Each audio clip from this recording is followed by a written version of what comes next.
Laura Marcela, buenos días. Gracias por saludarme, Valentina, muchas gracias. Buenos días. María José, buenos días. Elisa, buenos días. Hola, Carol, buenos días. Joan, buenos días.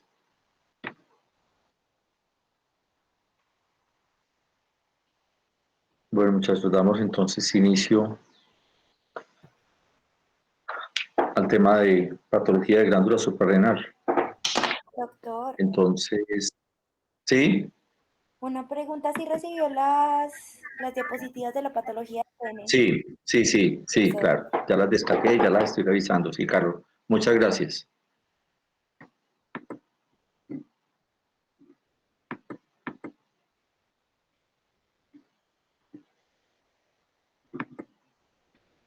Son Sara, Juliana y Laura, ¿no? Sí, Bueno, doctor. entonces, listo. Laura, camarita, Ay, verdad. Sara y Juliana. Hola, Juliana, buenos días. Buenos días, doctor. Buenos días, Hola, doctor. Sara. Sara, buenos días. Y Laura, buenos días. Buenos días. Bueno, ¿cómo les pareció ese tema? ¿Complejo?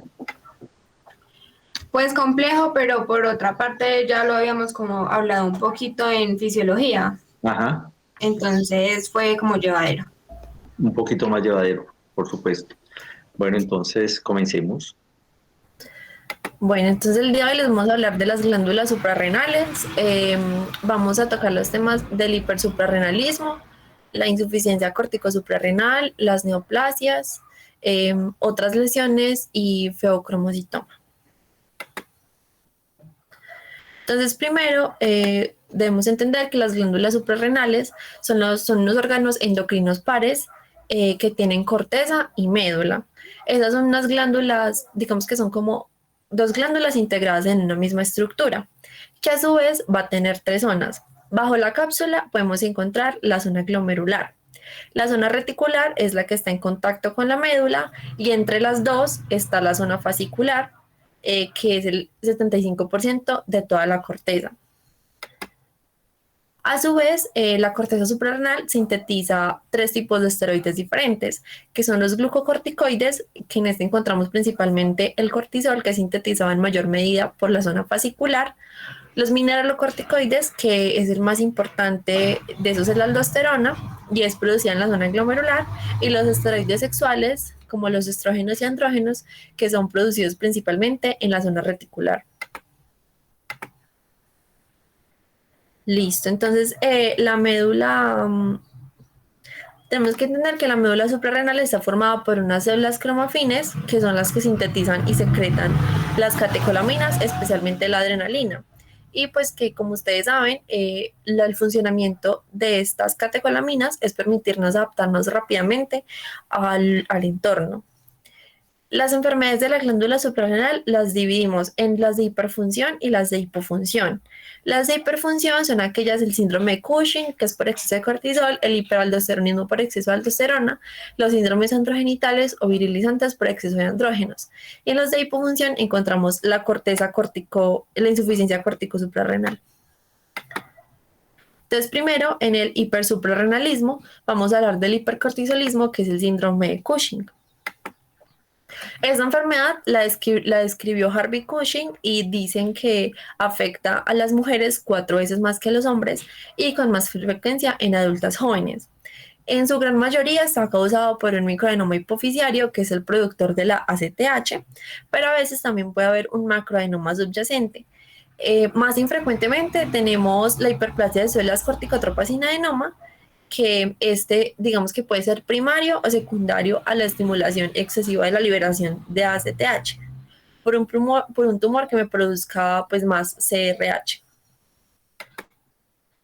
Este es un síndrome producido por las alteraciones que aumentan las concentraciones de glucocorticoides y sus causas pueden dividirse en las exógenas, que es por la ahí me quedó al revés, qué pena. Las exógenas es por la administración de glucocorticoides y las endógenas que pueden ser ACTH dependientes o independientes. Encontramos en sus causas que los adenomas hipofisiarios secretores de la ACTH son el 70% de los casos del hipercortisolismo endógeno. Sin embargo, también tenemos la secreción ectópica de ACTH por tumores no hipofisiarios, que van a ser los responsables del 10% de este síndrome. Y en muchos pacientes encontramos como responsable el carcinoma microcítico pulmonar, pero también se pueden asociar carcinomas medulares de tiroides y tumores de las células de los islotes. Estas neoplasias, a su vez, van a producir un aumento de la CRH, y estas variantes son más frecuentes en hombres en la quinta o en la sexta década de la vida. Las neoplasias suprarrenales primarias, aquí encontramos el adenoma suprarrenal en un 10% y el carcinoma suprarrenal en un 5%. Esas son las causas más frecuentes del síndrome de Cushing, pero independientes de la ACTH. En estos pacientes, digamos que lo más importante es que tienen un cortisol muy elevado, pero con una concentración muy baja de la ACTH. Bueno, entonces las lesiones principales de este síndrome lo vamos a encontrar es en la hipófisis y la glándula suprarrenal. Desde la hipófisis, como hay un aumento de la concentración de glucocorticoides endógenos o exógenos, podemos encontrar el cambio hialino de Kruk, en el que encontramos un citoplasma granular basófilo, que digamos que es normal de las células que producen ACTH, pero lo vamos a encontrar más homogéneo y más pálido porque hay acumulación de filamentos intermedios de queratina en el citoplasma. Entonces en la imagen se puede apreciar el cambio hialino de Kruk.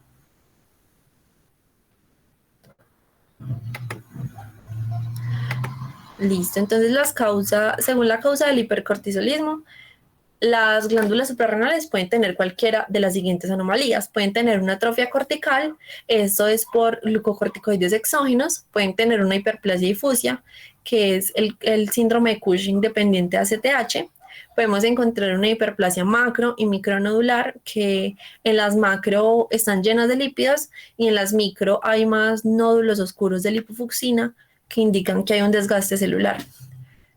Y el adenoma o carcinoma, que los encontramos como tumores amarillos. En las manifestaciones clínicas encontramos que se desarrolla lentamente y muchas veces sus manifestaciones iniciales son imperceptibles. En las fases iniciales puede haber hipertensión arterial, aumento de peso. Con el tiempo hay más acumulación de tejido adiposo, en lo que hay obesidad del tronco. Encontramos cara de luna llena y en la región posterior del cuello y la espalda la joroba que se denomina joroba de búfalo. El hipercortisolismo también produce atrofia selectiva de las fibras musculares, lo que va a haber una rápida disminución de masa muscular y por lo tanto van a tener debilidad en las extremidades.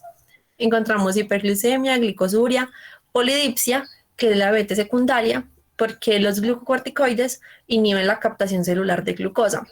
Encontramos piel fina y frágil, equimosis con facilidad, cicatrización inadecuada y estrellas cutáneas, específicamente en la región abdominal, ya que esos pacientes tienen mucha pérdida de colágeno y de resorción ósea. Tienen más riesgo de infecciones porque los glucocorticoides van a inhibir el sistema inmune, y tienen trastornos mentales como por ejemplo cambio de ánimo, depresión, psicosis y en las mujeres hirsutismo y trastornos menstruales. El diagnóstico básicamente se va a basar en el aumento de la concentración de cortisol libre en orina 24 horas y en la pérdida del patrón diurno normal de la secreción de cortisol. Entonces se determina la causa del Cushing dependiendo de la concentración de ACTH y pues de la excreción urinaria de los esteroides después de la administración de dexametasona. Listo, entonces seguimos con el hipersurrenalismo. Entonces ahora vamos a ver el hiperaldosteronismo primario. Este es un grupo de trastornos caracterizados porque hay secreción excesiva de aldosterona y esta puede ser primario o secundario a una causa no suprarrenal. En el primario encontramos que es una producción excesiva de aldosterona que me va a suprimir el sistema renina-angiotensina-aldosterona y por lo tanto va a disminuir la actividad de la renina plasmática. Por esto hay un aumento de la presión arterial que es la manifestación más frecuente. Digamos que esta tiene como tres mecanismos. El hiperaldosteronismo idiopático bilateral, que está caracterizado por una hiperplasia nodular bilateral de las glándulas suprarrenales, es la causa más frecuente de hiperaldosteronismo en el 60% de los casos. Estos suelen ser pacientes muy mayores, tienen hipertensión arterial ligera y se dice que se presentan en pacientes que ya tienen un hiperaldosteronismo idiopático familiar, en el que encontramos mutaciones en la línea germinal KCNJ5, que va a codificar para un canal de potasio. Entonces, como les dije, se caracteriza porque tiene una hiperplasia difusa y localizada en las zonas de la zona glomerular, que se extiende desde la periferia hasta el centro de toda la glándula. Y el aumento del tamaño puede ser escaso, por lo cual en esta enfermedad primero tenemos que descartar un adenoma corticosuprarrenal. Tenemos la neoplasia corticosuprarrenal, que este puede corresponder a un adenoma productor de aldosterona, que es la causa más frecuente, o pues ya con menos frecuencia a un carcinoma corticosuprarrenal. Es aproximadamente el 35% de los casos del hiperaldosteronismo, que se da por el adenoma solitario. Un trastorno es llamado síndrome, que es con más frecuencia en adultos en la edad mediana y en las mujeres. Y encontramos el hiperaldosteronismo corregible con glucocorticoides, que es una causa poco frecuente de hiperaldosteronismo familiar primario por un reordenamiento del gen sensible a la ACTH. Digamos que la diferencia de esta con el hiperaldosteronismo secundario es porque la liberación de aldosterona en este está regulado por el sistema renina-angiotensina-aldosterona.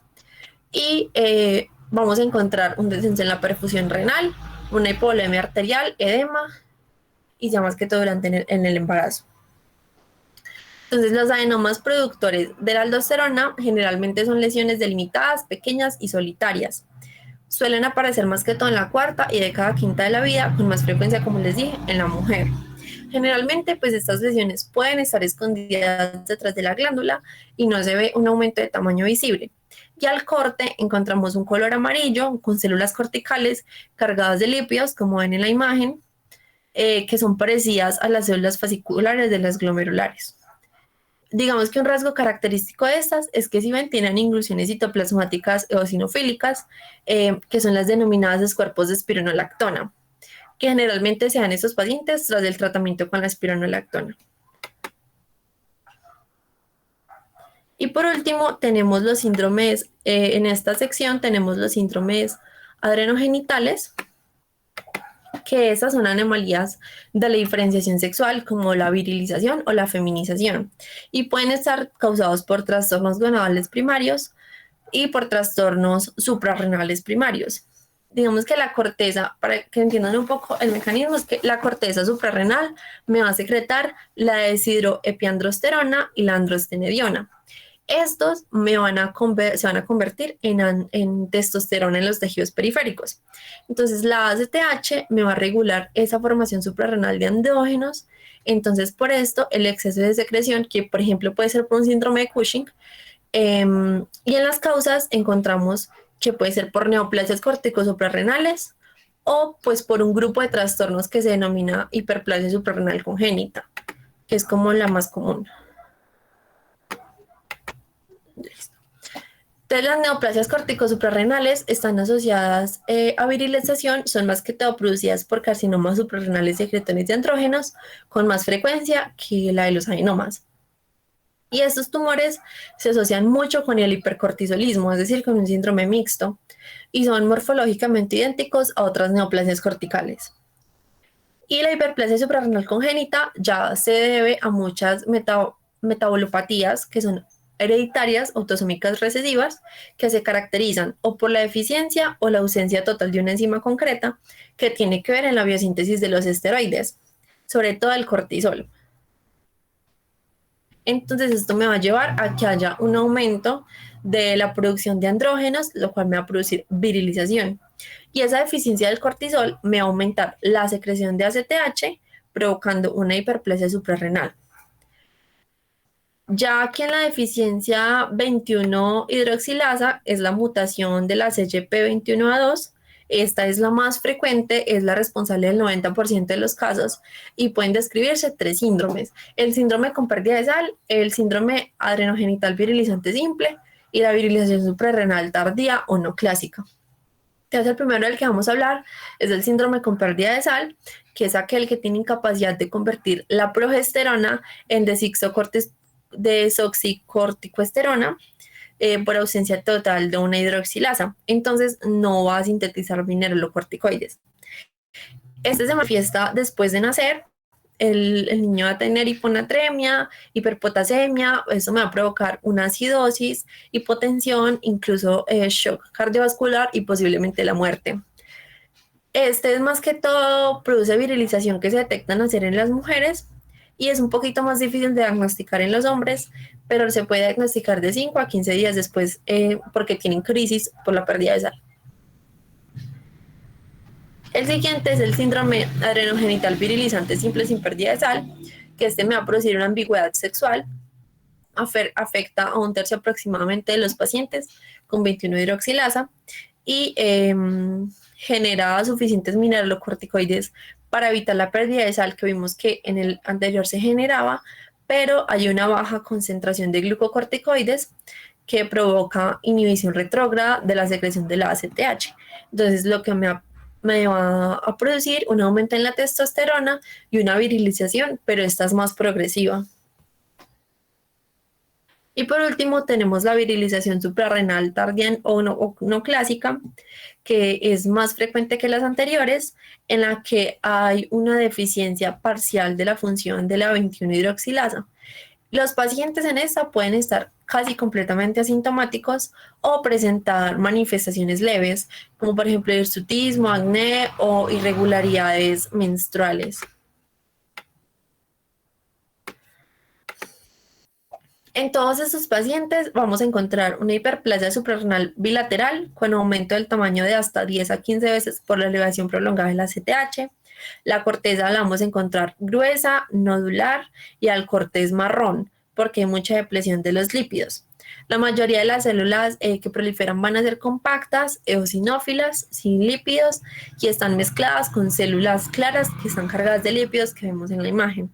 Y la mayoría van a tener hiperplasia de las células corticotropas hipoviciarias.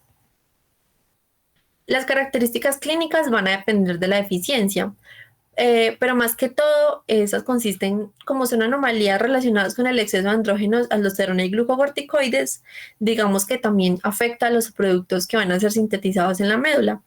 Pero, como les digo, los síntomas van a depender de la magnitud del defecto enzimático y las características clínicas pueden aparecer en el periodo neonatal, en la infancia o en la etapa adulta, aunque es menos frecuente.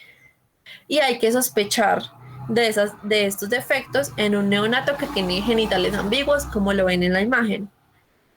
Recordemos que una deficiencia en el lactante puede ser mortal, porque los niños cursan con vómito, deshidratación y pérdida de sal.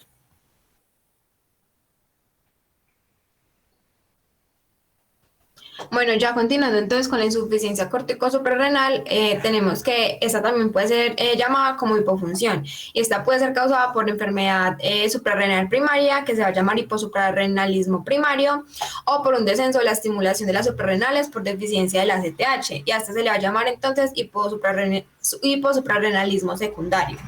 Entonces, en esta tablita tenemos como, devuélvela por favor, alguna de las etiologías. Entonces, en insuficiencia primaria, por pérdida de la corteza, tenemos hipoplasia suprarrenal congénita, cuando es, por ejemplo, por ligada al cromosoma X, o cuando es de tipo miniatura, que es de causa desconocida. También tenemos cuando es por infección, como el síndrome de inmunodeficiencia adquirida, tuberculosis, hongos, por amiloidosis, sarcoidosis. Y también puede ser por fallo hepático de producción hormonal, donde hay una hiperplasia suprarrenal congénita o porque hay una inhibición de la ACTH. Y ya la insuficiencia secundaria está entonces por enfermedades del hipotálamo y la hipófisis, como por ejemplo neoplasias o inflamación, o puede dar por supresión hipófisa del hipotálamo o hipófisis. Bueno, entonces la primera sería insuficiencia córtico-suprarrenal aguda primaria, que también es llamada crisis suprarrenal. Siguiente, por favor. Entonces, esta puede como surgir por diferentes circunstancias. Dentro de ellas tenemos las crisis, que en personas con insuficiencia corticosuprarrenal precipitada, como por cualquier tipo de estrés, precisa como un aumento de secreción de los esteroides y la glándula no va a tener como una capacidad de respuesta. Luego tenemos por una rápida retirada de esteroides, donde esto da como en pacientes que tienen tratamientos con glucocorticoides exógenos, en los que se les retira y esta falta hace que se incremente la dosis de esteroides. En respuesta también como a ese estrés agudo que lo hacía precipitar. Y siguen entonces las glándulas incapaces de responder porque están atróficas. Tenemos la hemorragia suprarrenal masiva, donde esta ya es más como una consecuencia que va a dañar la corteza suprarrenal y esto me va a llevar entonces a una insuficiencia suprarrenal aguda. Y esto es muy frecuente en neonatos que tienen, por ejemplo, parto prolongado, que sufren trauma y pues esto lleva como una hipoxia considerable. Y otros tenemos... otras causas serían entonces los pacientes que están anticoagulados, especialmente esos que están en posoperatorio por coagulación intravascular diseminada, porque esto puede como conllevar un infarto hemorrágico de las suprarrenales y la complicación como más frecuente bacteriana sería el síndrome de Waterhouse-Friedrich. Siguiente. Bueno, entonces el síndrome de Waterhouse-Friedrich es un síndrome infrecuente, pero que pues, puede ser catastrófico si se llega a presentar. Este se caracteriza entonces porque es una infección bacteriana grave, que es clásicamente por septicemia por Neisseria meningitidis, pero pues también puede dar por bacterias virulentas, como por ejemplo especies de pseudomonas, por neumococos, por Haemophilus influenza y por estafilococo. Bueno, en este de los pacientes también tienen una hipotensión que puede pues conducir al shock y circulatorio y además tienen una insuficiencia suprarrenal que aparece de forma brusca y se va a asociar a hemorragia suprarrenal bilateral masiva. Y además la coagulación intravascular diseminada, que esta se me va a asociar sobre todo a púrpura generalizada, sobre todo en la piel. Entonces, en este caso vemos como esta paciente tiene un exantema purpúrico difuso que es característico de este síndrome. Bueno, algo que me faltó decir es que este síndrome puede aparecer como en cualquier edad de la infancia. Se desconoce como la causa de la hemorragia, pero pues se le asocia, como les decía, que puede ser posiblemente por una coagulación intravascular diseminada. Bueno, en cuanto a la morfología, vamos a encontrar que el análisis histológico muestra que la hemorragia comienza en la médula, cerca de los sinusoides venosos de la pared delgada, y se va a propagar como hacia la corteza, dejando dejando como islotes corticales ya reconocibles. Y en cuanto al tratamiento y el diagnóstico de este síndrome, debe ser inmediato, pues porque puede llevar a la muerte en pocas horas o en días. Y ya siguiendo entonces con la insuficiencia corticosuprarrenal crónica primaria, que esta es también llamada la enfermedad de Addison. Entonces, se trata de un trastorno infrecuente causado por destrucción progresiva de la corteza suprarrenal. Esta pues me puede afectar como a cualquier raza y sexo, y la causa más común es la suprarrenalitis autoinmunitaria. Esta causa es muy frecuente en la raza blanca y mujeres. Bueno, entonces en la clínica tenemos que aparece cuando se compromete al menos el 90% de la corteza suprarrenal. Esta va a tener entonces un comienzo insidioso y los niveles de glucocorticoides y mineralocorticoides van a disminuir notablemente. Además, el paciente va a tener debilidad progresiva y fatiga rápida. Tiene trastornos digestivos como por ejemplo anorexia, náuseas, vómito, pérdida de peso, diarrea. Tiene hiperpigmentación de la piel, sobre todo en zonas expuestas al sol y que son de zonas de presión, como por ejemplo cuellos, codos, rodillas y los nudillos. Y además van a haber alteraciones electrolíticas en las que se destacan la hiperpotasemia y la hiponatremia. Bueno, en cuanto a la patogenia, entonces tenemos que hay varias como enfermedades que pueden afectar la corteza. Entre esos vamos a incluir linfomas, amiloidosis, sarcoidosis, hemocromatosis, enfermedades incluso por hongos y hemorragia suprarrenal. Sin embargo, como que el 90% de la etiología se concentran en la suprarrenalitis autoinmunitaria, en la tuberculosa, por SIDA y por metástasis. Bueno, entonces, en la suprarrenalitis autoinmunitaria, devuélvete el lado, por favor. En la suprarrenalitis autoinmunitaria tenemos que esta se da entre el 60 y el 70% de los casos y es como la causa, dentro de esas 4 etiologías más principales, es la causa más frecuente en países industrializados. Esta se da entonces porque va a haber una destrucción autoinmune de las células encargadas de la esteroidogenia, que entonces en estas se han encontrado anticuerpos que actúan contra enzimas claves de la esteroidogenia, que en este caso sería la 17 y la 21 hidroxilasa. Y esta entonces me puede dar como en 2 contextos clínicos. El primero sería el síndrome poliendocrínico autoinmunitario tipo 1, que es el ASP1, y el otro sería el síndrome poliendocrino autoinmunitario tipo 2. Entonces, el 1, se diferencia muy bien porque en el 1 lo que va a haber es candida mucocutánea crónica y anomalías en la piel, el esmalte dental y las uñas que se asocian como a trastornos autoinmunitarios. Entonces, en esta van a encontrar una suprarrenalitis autoinmune, hipoparatiroidismo autoinmune, hipogonadismo idiopático y anemia perniciosa. Y en el tipo 2, ya me hace como en la edad adulta y se manifiesta con la combinación de la insuficiencia suprarrenal y la tiroiditis autoinmune o diabetes tipo 1. Y entonces me va a diferenciar de la otra porque en la tipo 2 yo no tengo cándida mucocutánea, ni displasia ectodérmica, ni hipoparatiroidismo. En cuanto a las infecciones, entonces, como les decía, se da más que todo por la tuberculosa y la fúngica, que son como las principales. Entonces, en la tuberculosa se decía que antes, pues como no había como mucho tratamiento y diagnóstico para se presentaba más, sin embargo, pues la incidencia ha ido bajando. Y en cuanto a los hongos, tenemos que los principales son el Histoplasma capsulatum y el Coccidioides imitis. Y ya en sí es más por el riesgo de las complicaciones infecciosas que esto les pueden dar, como por citomegalovirus o por un Mycobacterium, y en caso de las no infecciosas, que sería un sarcoma de Kaposi. Y ya las metastásicas es porque las suprarrenales... Juliana, que la interrumpa ahí, pues ahí en el caso lo que menciona el sarcoma de Kaposi, pues nos hace considerar de que el paciente no HIV positivo, sino con SIDA, tiene mayor riesgo de desarrollar ese tipo de insuficiencia renal, pues por los procesos infecciosos cohabitantes, como el hecho de que tenga Mycobacterium, citomegalovirus, o lo que acabas de mencionar de complicaciones no infecciosas, como es el sarcoma de Kaposi, que es una lesión muy de este tipo de entidad. Qué pena interrumpirte, mujer, sigue. Sigue con las metastásicas, ¿cierto?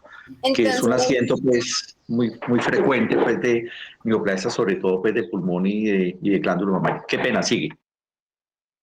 Sí, entonces pues como el doctor ya les dijo, más que todo por carcinoma de pulmón y mama. Siguiente. Bueno, entonces la morfología ya va a depender como de la etiología. Entonces, cuando se trata de una suprarrenalitis autoinmune primaria, esta se va a caracterizar porque las glándulas van a estar contraídas e irregulares y eso puede ser que sean como difíciles de identificar el tejido adiposo que lo rodea.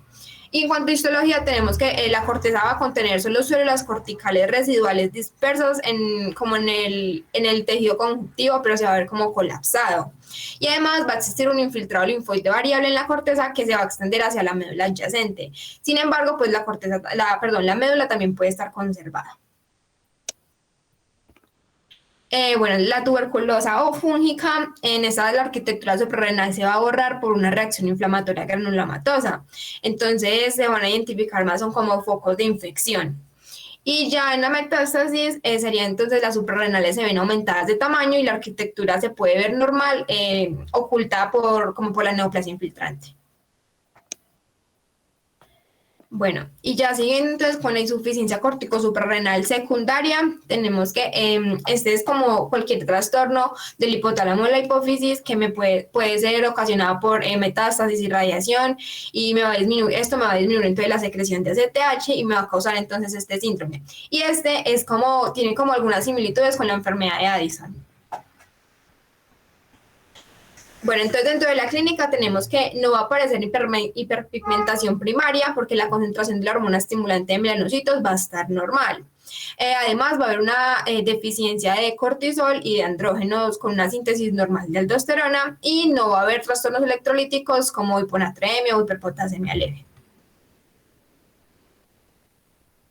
Bueno, en cuanto a la patogenia, tenemos que la deficiencia de la ACTH puede ser ya como aislada o en algunos casos puede ser como un componente más como asociado a múltiples deficiencias de hormonas tróficas. Entonces, tenemos que la administración prolongada de glucocorticoides exógenos me va a suprimir la secreción de la ACTH y la función suprarrenal. Además, algo que debemos tener en cuenta es que la insuficiencia secundaria se va a diferenciar de la primaria porque la concentración plasmática de ACTH es baja. Y además, en la primaria pues hay destrucción de la corteza que impide como la respuesta a la ACTH exógena, mientras que en la secundaria va a haber es como una elevación inmediata del cortisol. Bueno, y ya por último, en la morfología tenemos que el tamaño de las suprarrenales puede estar un poco reducido o muy reducido según el grado de la ACTH. Y las glándulas las vamos a encontrar también pequeñas y aplanadas, pero sí van a conservar su color amarillo porque pues tienen como una pequeña cantidad de lípidos. Además, la corteza puede quedar como reducida a una cinta delgada, principalmente en la zona glomerular, y en cuanto a la médula va a conservar su aspecto normal. Perdón que, Julián, antes de que inicien con respecto a las neoplasias, pues quería hacer un comentario general del aspecto clínico que regularmente es un inicio muy insidioso, muy lento y que regularmente no va a generar unas manifestaciones clínicas importantes hasta que casi toda la glándula, sino y ambas glándulas ambas cortezas suprarrenales están comprometidas, donde pues indudablemente pues los glucocorticoides y mineralocorticoides están muy disminuidos, entonces un paciente que va a estar con fatiga, debilidad, pérdida de peso, con diarrea, ese proceso de hiperpigmentación debido al aumento de la producción de la ACTH. Y eso pues hace que se presente entonces retención de sodio, retención de potasio, de sodio, hay hiperpotasemia y pues hay indudablemente pues que es un paciente que va a estar usando siempre con una hipotensión permanente que lo hace que genere pues manifestaciones clínicas significativas. Bueno, comencemos entonces con neoplasias. Bueno, pues ya está claro que las neoplasias suprarrenales funcionantes pueden ser responsables de cualquiera de los distintos tipos de hipersuprarrenalismo. La frecuencia de adenomas y carcinomas es casi igual en el adulto, mientras que en el niño predominan más los carcinomas.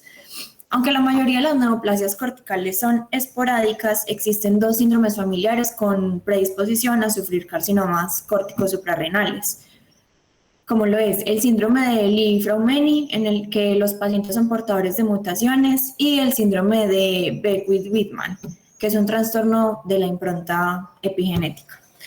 Los adenomas funcionantes se asocian con más frecuencia al hiperaldosteronismo y al síndrome de Cushing, mientras que la probabilidad de que una neoplasia virilizante sea un carcinoma es más alta. Sin embargo, no todas las neoplasias córtico-suprarrenales elaboran hormonas esteroideas. Entonces, no es posible distinguir las neoplasias córtico-suprarrenales funcionantes y no funcionantes simplemente por los rasgos morfológicos.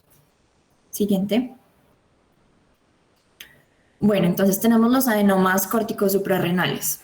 La mayoría son inactivos y suelen ser hallazgos casuales de autopsia o en técnicas de diagnóstico por imagen abdominal por un motivo que no está relacionado.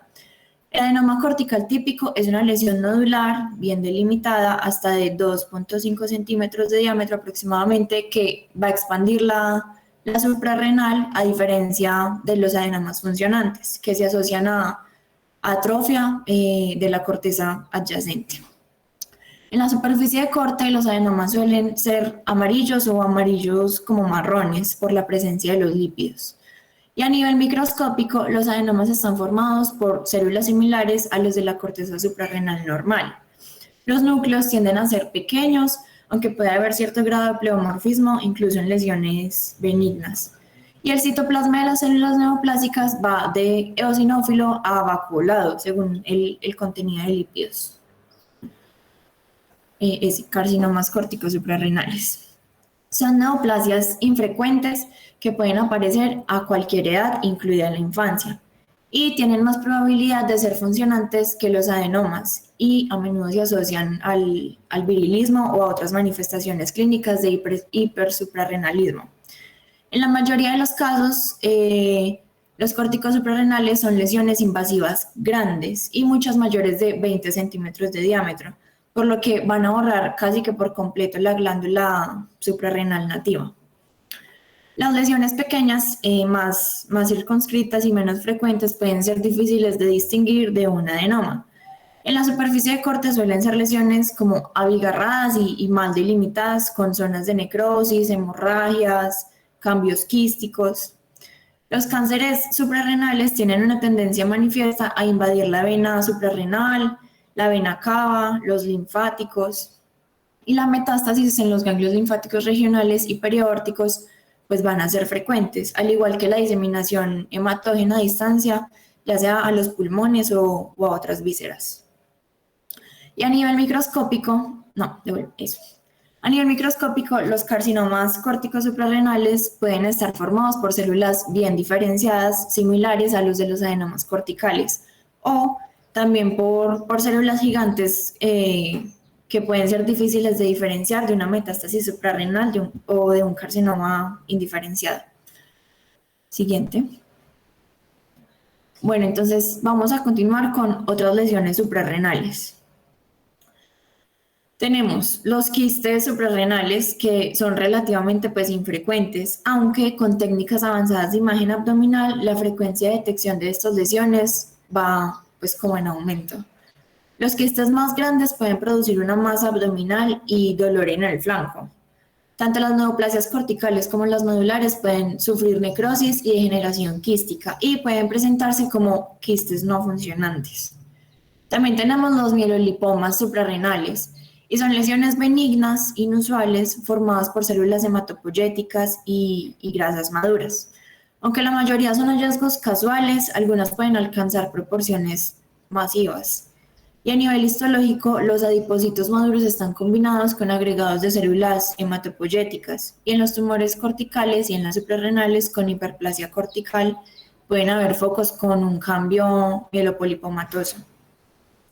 Y encontramos aquí un término que es el término de incidentaloma suprarrenal, que es un apodo que se ha introducido en el léxico gracias a los avances diagnósticos de imágenes que han permitido el hallazgo casual de masas suprarrenales en personas asintomáticas o en las que la sintomatología no está relacionada de modo directo con la glándula suprarrenal. Por suerte, como que la inmensa mayoría de las incidentalomas son adenomas corticales, pequeños, no secretores y no tienen como relevancia clínica, la mayoría. Continúa. Seguimos entonces con la médula suprarrenal. Pásala. La médula suprarrenal es diferente de la corteza suprarrenal en origen, función y estructura, y está formada por células especializadas de la cresta neural, que serían las neuroendocrinas, denominadas cromafines, y por células de sostén, que serían las sustentaculares. La médula suprarrenal es la fuente principal de las catecolaminas del organismo, o sea, la adrenalina, la noradrenalina.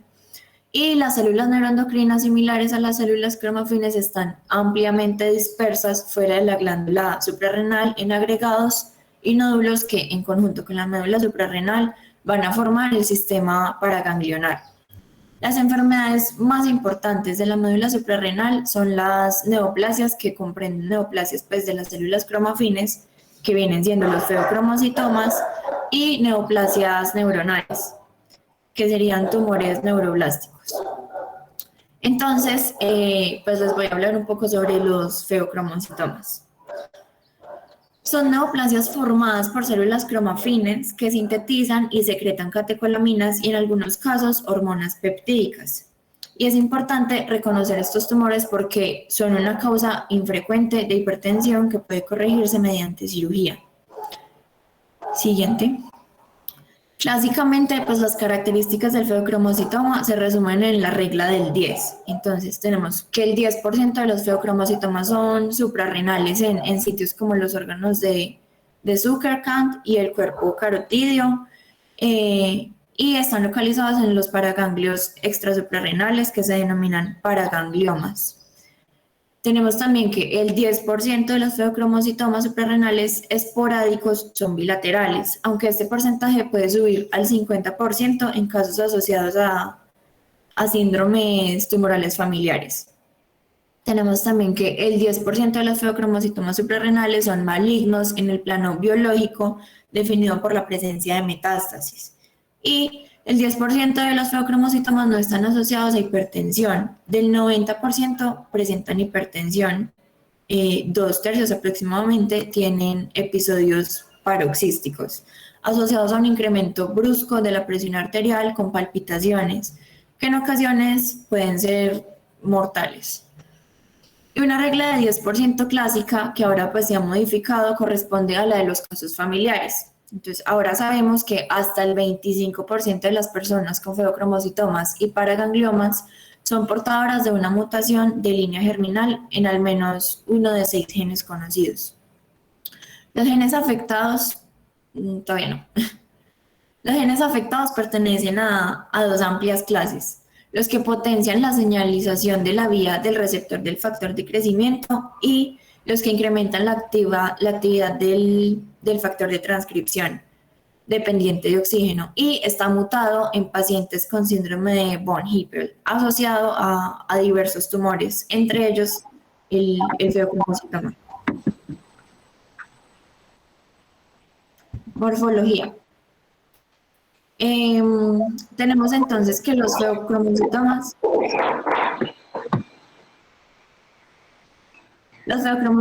van desde lesiones circunscritas pequeñas confinadas en la suprarrenal a masas hemorrágicas grandes con kilogramos de peso.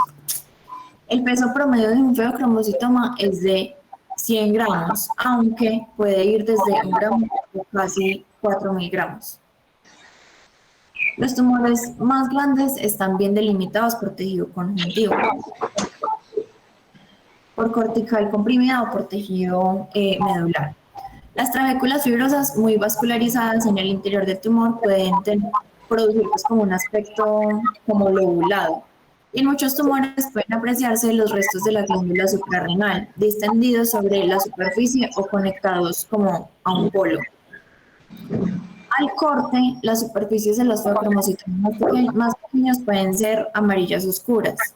Los de mayor tamaño tienden a ser más bien como hemorrágicos, necróticos y quísticos, y por lo general borran la glándula suprarrenal, como les había comentado. Siguiente. El patrón histológico del feocromocitoma es muy variable. Los tumores están formados por grupos de células cromafines o células principales poligonales afusiformes, rodeados por células sustentaculares de soporte que crean nidos o bolitas pequeñas, irrigados por un entramado vascular abundante. De modo que, pues muy infrecuentemente el tipo celular dominante es una célula pequeña o fusiforme, aunque pueden haber distintos patrones en un mismo tumor. El citoplasma tiene un aspecto granular fino que se aprecia mejor mediante tinciones de plata debido a la presencia de gránulos que contienen catecolaminas. Los núcleos suelen ser redondos u ovoides con cromatina punteada en forma como de sal y pimienta, dice la literatura, que es una característica de los tumores neuroendocrinos. En los feocromocitomas puede ser como desconcertante determinar la malignidad, porque no hay ninguna característica histológica que sea como un indicador fiable de la conducta clínica. Varias características histológicas como el número de mitosis, necrosis tumoral o morfología de las células pueden estar asociadas a una conducta agresiva y al aumento del riesgo de metástasis. Los tumores con características histológicas benignas pueden como metastatizar, mientras que tumores pleomorfos extraños pueden como permanecer confinados en la glándula suprarrenal. Por tanto, pues el feocromocitoma, el diagnóstico definitivo de malignidad está basado más que todo como en la presencia de metástasis o no. Y estos pueden afectar a los ganglios linfáticos regionales, así como órganos a distancia como el hígado, el pulmón y el hueso. Siguiente. Tenemos entonces la evolución clínica. Las manifestaciones clínicas dominantes del feocromocitoma es la hipertensión, presente en el 90% de los pacientes. Alrededor de 2/3 de los pacientes con hipertensión sufren de episodios paroxísticos descritos como un ascenso precipitado y brusco de la presión arterial asociado a taquicardia, palpitaciones, cefalea, sudoración, temblor. Los episodios paroxísticos de hipertensión aislados afectan a menos de la mitad de pacientes. En los pacientes con paragangliomas de la vejiga urinaria, la micción desencadena en ocasiones un episodio paroxístico. El incremento de la presión arterial está provocado por la liberación súbita de las catecolaminas que pueden ocasionar insuficiencia cardíaca congestiva, edema pulmonar y infarto de miocardio. En algunos casos, los feocromocitomas secretan otras hormonas como ACTH y somatostatina, por lo que pueden producir síntomas relacionados con estas u otras hormonas peptídicas. Siguiente. Y en cuanto al diagnóstico, el diagnóstico del laboratorio del feocromocitoma está basado en el aumento de la excreción urinaria de catecolaminas libres y de sus metabolitos como el ácido vanilmandélico y metanefrinas. Los tumores benignos aislados se tratan mediante extirpación quirúrgica tras tratamiento pre- e intraoperatorio con bloqueantes adrenérgicos para evitar crisis hipertensivas. Siguiente. Y eso sería todo. Muchas gracias.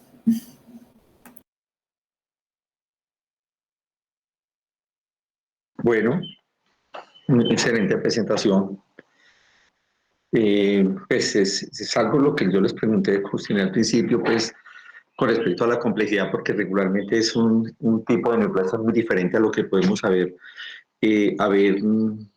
pues en los semestres que llevan de sistema digestivo, respiratorio, con todos sus componentes y del tipo de neoplasias que es un comportamiento totalmente diferente. Quisiera hacer algo en un segundito. Camilo, Andrés, Camilo Acosta. Doctor. Listo. Alejandro Mariles. Alejandro.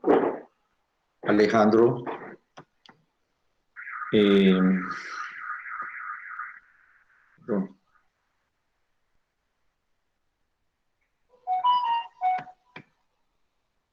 Isabela.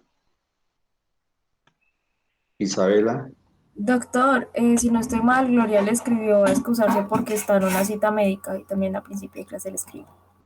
Johan Bedoya.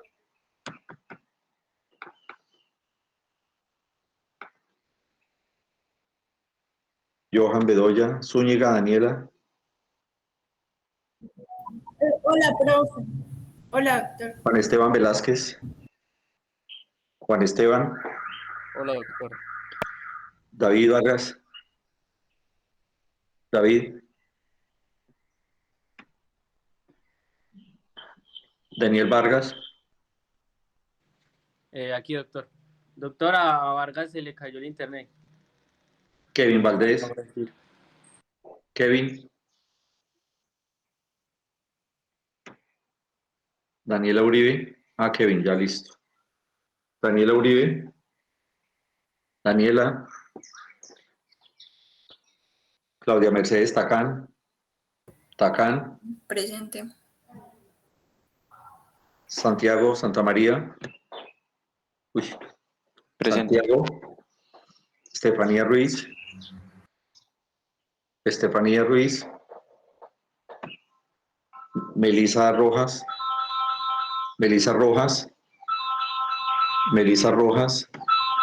Juan Camilo Reyes. Doctor. Camila Ramírez.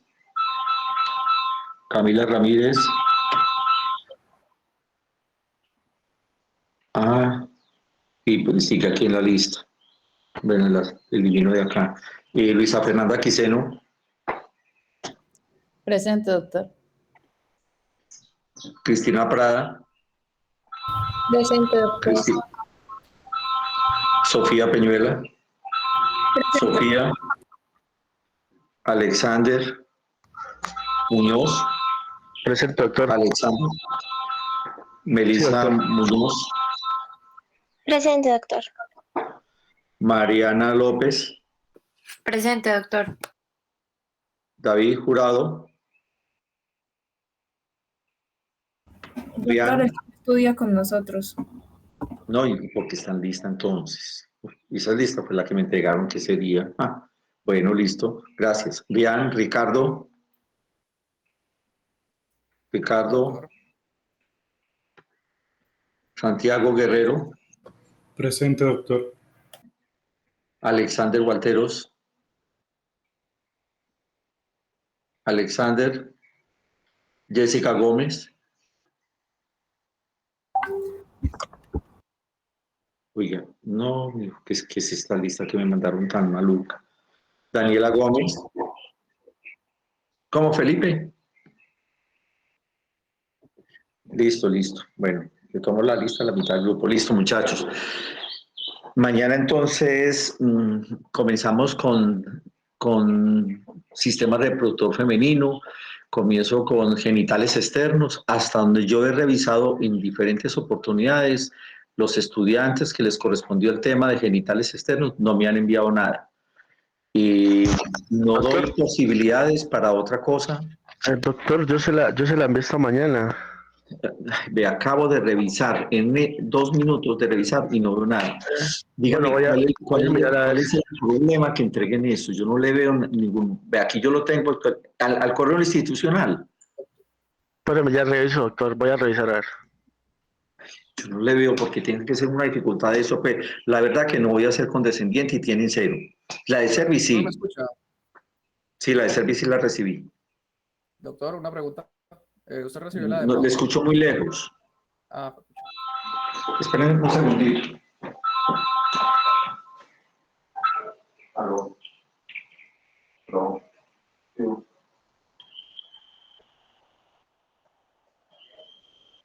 No, yo dijera que yo estaba aquí hablando, pero dime a qué hora se los dos para saber si se hace o se pone.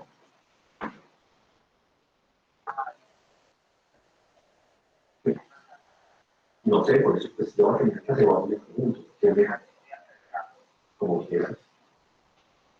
Pero por eso, entonces, media hora.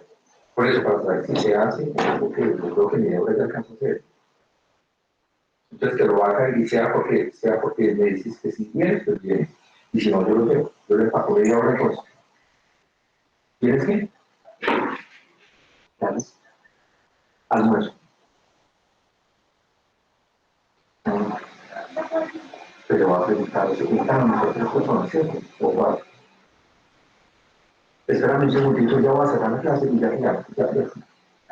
Espérame un segundito, ya. Muy bien. ¿Listo? Pues. Qué pena, muchachos. Entonces, ¿qué averiguaste, Dani, Alexander? Alexander. Sí, doctor, estoy revisando todavía. Uy, pero Alexander, pues yo no sé, la verdad, o sea, es demasiada la actitud de nada. O sea, eso no es lógico, pues. No tiene ninguna presentación eso. Ayer lo hice pues por ser condescendiente, pero ahora pues, o sea, lo dije ayer y no, en todo el día no hicieron absolutamente nada, ni la semana pasada ni antipasada, pues el tiempo que fuera necesario. O sea, doy por hecho que no van a presentar ningún tipo de trabajo. Mañana entonces hablamos del sistema reproductor femenino, genitales externos y posiblemente podemos iniciar con cervix uterino. Listo, muchachos, entonces nos vemos mañana. Sí, la exposición del glándula mamaria sí me llegó, claro que sí. Doctor, una pregunta, sino que queríamos dividir como bien los temas para tercero y para cuarto, sino que no sabemos cómo... Camilo, no le escucho. Camilo, ¿podrías hablar un poquito más duro? Sí, doctor, entonces que queríamos saber cómo la extensión de los temas para dividirnos los temas entre tercero y cuarto. Entonces, como para que usted nos guiara y nos diera como recomendaciones para saber hasta dónde es esto. ¿Cómo así que la extensión de los temas, Camilo? Doctor, es que la propuesta es de que si podemos dejar toda la parte de riñón para este examen, que ya es el lunes, y el próximo parcial dejarlo solamente con reproductor femenino y pues de pronto mirar cómo se pueden dejar ir evaluando. Eso no me lo habían preguntado. Sí, claro, Laura, no hay problema. Este lunes entonces patología renal solamente, claro, está bien. Listo, no hay doctor, muchas gracias. Claro que sí. Bueno, listo. Listo, entonces así quedamos, muchachos. Bueno, que estén muy bien. Nos vemos mañana a las 7 de la mañana. Gracias, doctor. Buen día. Bueno, listo. Bueno, hasta luego. Gracias, doctor. Gracias, doctor.